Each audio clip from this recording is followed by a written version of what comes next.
Por que é tão difícil a gente viver sem se conhecer? Quando nós éramos pequenos, a gente sempre tinha um adulto que nos dizia: faça isso, faça aquilo, não faça isso, não faça aquilo, não mexa nisso que é perigoso, experimenta isso que é gostoso. E a gente seguia essas orientações. E quando acontecia alguma coisa que a gente não gostava, a gente externava de maneira genuína e espontânea. Ou a gente chorava, ou a gente fazia pirraça. Fato é que a gente tirava o que estava nos incomodando de dentro e colocava para fora. E aí, quando o nosso corpo começa a crescer um pouco mais, e eu digo corpo porque a maturidade ela não vem com o tempo de forma gratuita, ela vem com a assimilação e os aprendizados, a gente tem um pouco mais de crescimento e o discurso que a gente começa a ouvir muda um pouco. E aí a gente começa a escutar coisas do tipo: homem não chora, moça bonita não chora, você tem que ser forte. Sem que a gente tenha aprendido a identificar, a nomear e a exprimir as nossas emoções da forma que ela vem. Toda criança deveria aprender desde pequeno identificar, dar nome, manejar essas emoções. O que é manejar as nossas emoções?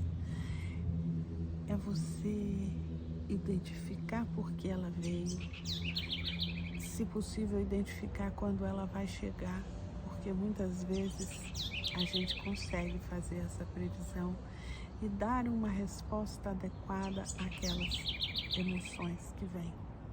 Por exemplo, são muitas as oportunidades que nós, enquanto pais, temos numa hora que a criança quer fazer uma coisa que ela não pode, ou que ela quer comer alguma coisa que ela não pode. A gente pode ensinar a raiva, o que é uma raiva, por que ela é boa, como é que a gente pode manifestar a nossa raiva diante das situações. Aquele filme Divertidamente mostra de forma muito didática como é que isso acontece aqui na nossa mente.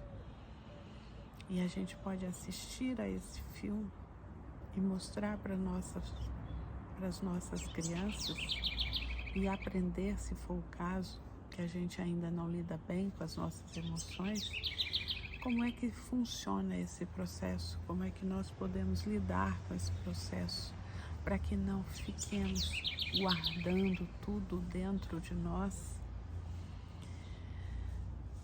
Qual é o sentido da frustração, dos ciúmes, da raiva, da tristeza? Qual que é a importância de tudo isso na nossa vida?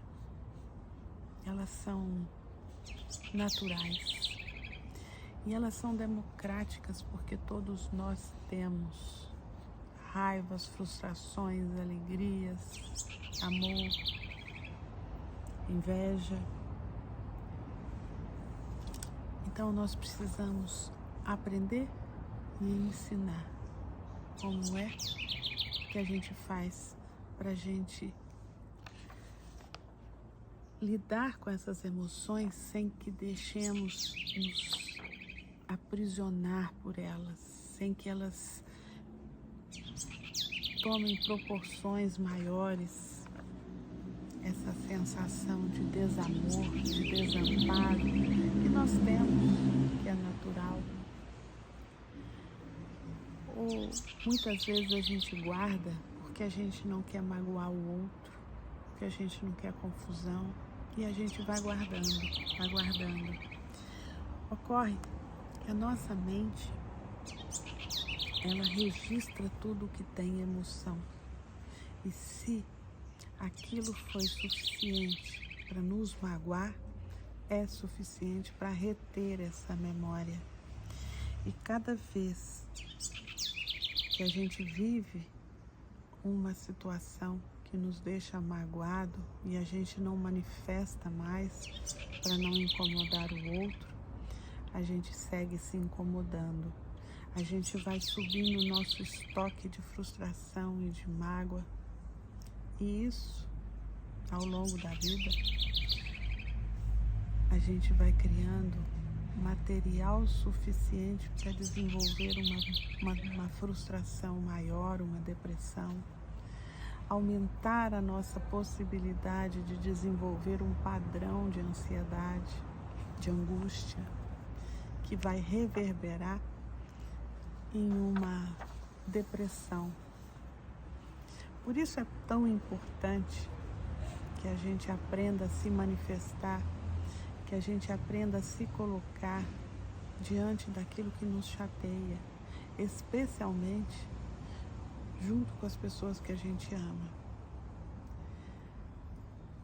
O relacionamento afetivo ou profissional, ele é difícil porque são cabeças diferentes, com vontades e com memórias e com vivências diferentes, mas existem possibilidades, existem formas de nós construirmos uma relação transparente, onde a gente possa colocar aquilo que nos aborrece, colocar aquilo que o outro disse e que nos magoou, porque muitas das vezes a mágoa está naquilo que aquela fala representa para nós por conta de uma memória afetiva que foi guardada há muito tempo. Às vezes a fala do outro, ela é suficiente só para fazer disparar um gatilho, mas o mal já estava lá, guardado, crescendo dentro de nós. Por isso, é muito importante que a gente desenvolva esse hábito, a gente faça determinados combinados com as pessoas. Olha, toda vez que você fala desta forma, eu fico magoado, porque eu penso que você não está me respeitando, porque eu penso que você não está percebendo que eu me esforço, que eu valorizo a relação. Coisas dessa forma nós podemos dizer. E a gente pode treinar essa comunicação mais assertiva e mais livre de pesos, porque quando eu engulo um sapo, engulo outro sapo e engulo outro sapo, a hora que eu soltar isso tudo para fora, porque ele é indigesto, o meu risco de ferir o outro é muito grande.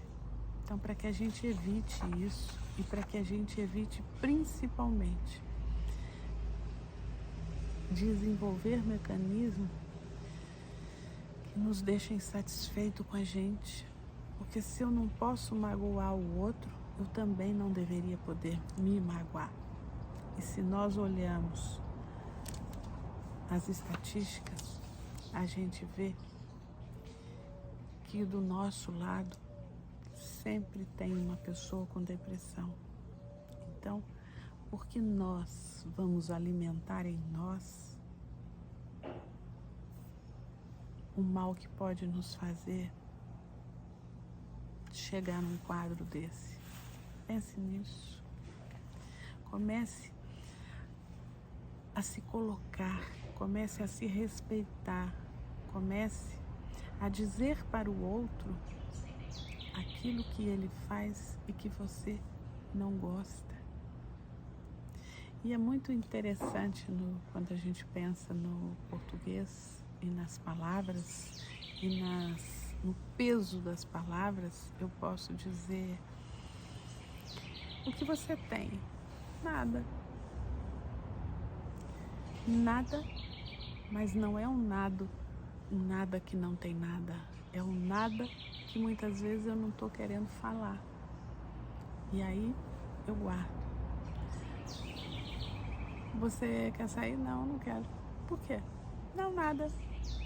Então, comece a observar nas suas respostas e na resposta do outro o que tem nas entrelinhas.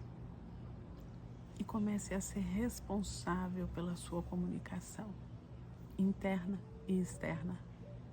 Sua para com o outro e sua para consigo mesma. Pense nisso. Até.